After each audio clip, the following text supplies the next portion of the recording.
Today, when I stand here on the occasion of this first international conference on positive psychology, my heart fills with joy when I see such a confluence of psychology and mental health experts from all over the world. I was looking at the list in the morning. We have delegates and research scholars and students from as many as 68 Indian universities and institutions and 15 from overseas. We have with us more than 600 delegates and research scholars who have responded to us. It's really heartwarming, overwhelming response. My heartfelt thanks to all of you to patronize us in this initiative. Even though, as you have seen in the introduction, I am nowhere near being a psychologist. I have been a student of finance and economics all my life. But in various capacities, I have tried to experience and tried to apply certain concepts of psychology or positive psychology. On this occasion, I would like to mention a couple of those experiences which I have ever had. And they are purely from a practitioner's point of view, certainly not from a researcher's perspective. It was year 2004-2005. We were having a consultancy assignment with a company which has been ordered to close its operations by the Honorable Supreme Court of India because of environmental issues. And the task assigned to us was to prepare all the employees, which was about 2,000 plus, to shift to an alternative location. It was purely a change management kind of exercise.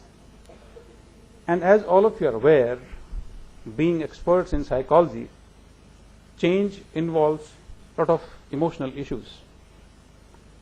And during the exercise, we were almost in the last leg of training the key change drivers, 30 handpicked officers of the company. It was a 3-day program on counseling, feedback, mentoring kind of issues so that we hand over and the change initiatives percolate down to the lowest level. One day went by. Second day morning, we started at 9:30. At that time, I was heading the Amity Business School at Noida, and 3 of my senior most colleagues were accompanying me. And one of the colleagues was taking a session on counseling and feedback. I could see that the emotions were so high, the Supreme Court had rejected the writ petition filed by the company to give a stay to what Atelier has ordered. But then Supreme Court said that our decision was final and the company has to wind up. And we were about 3 months away.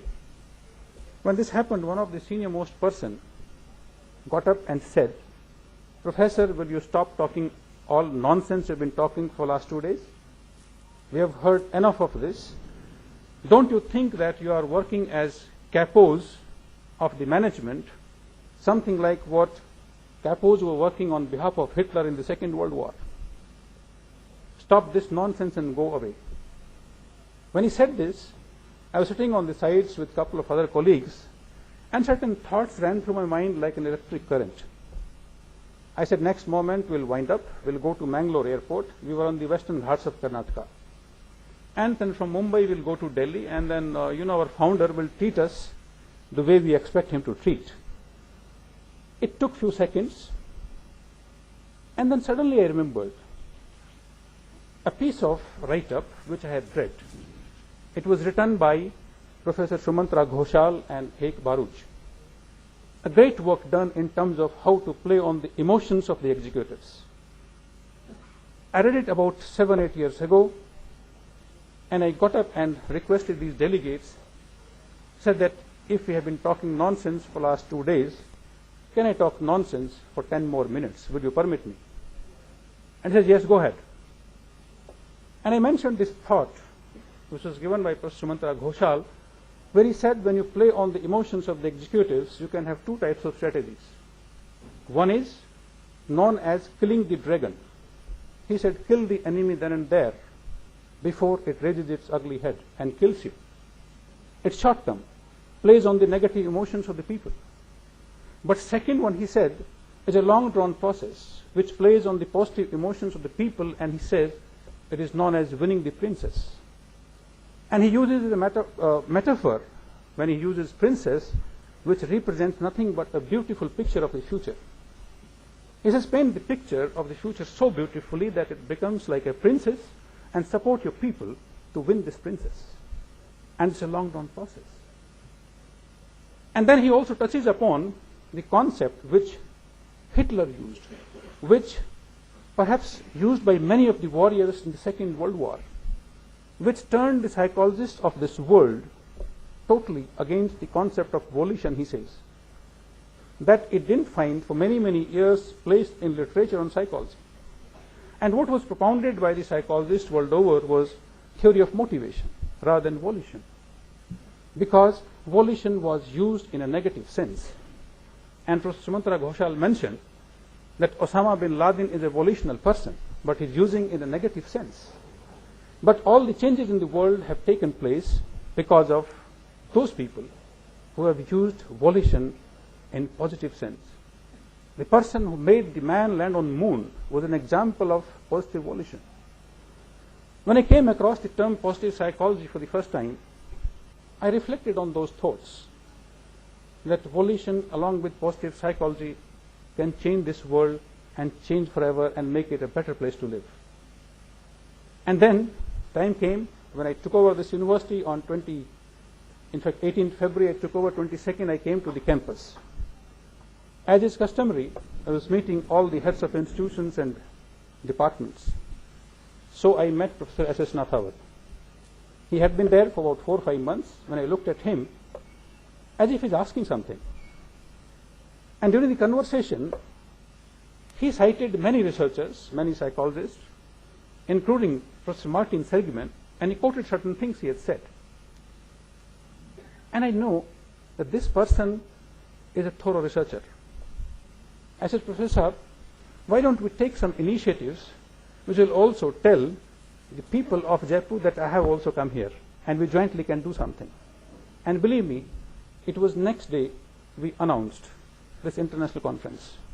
And the result is before all of us. While I'm thankful to him, he took up this initiative. I could only support him along with my team of dedicated people, heads of institutions, faculty members, and students. But the way he articulated, the way he conceptualized is remarkable.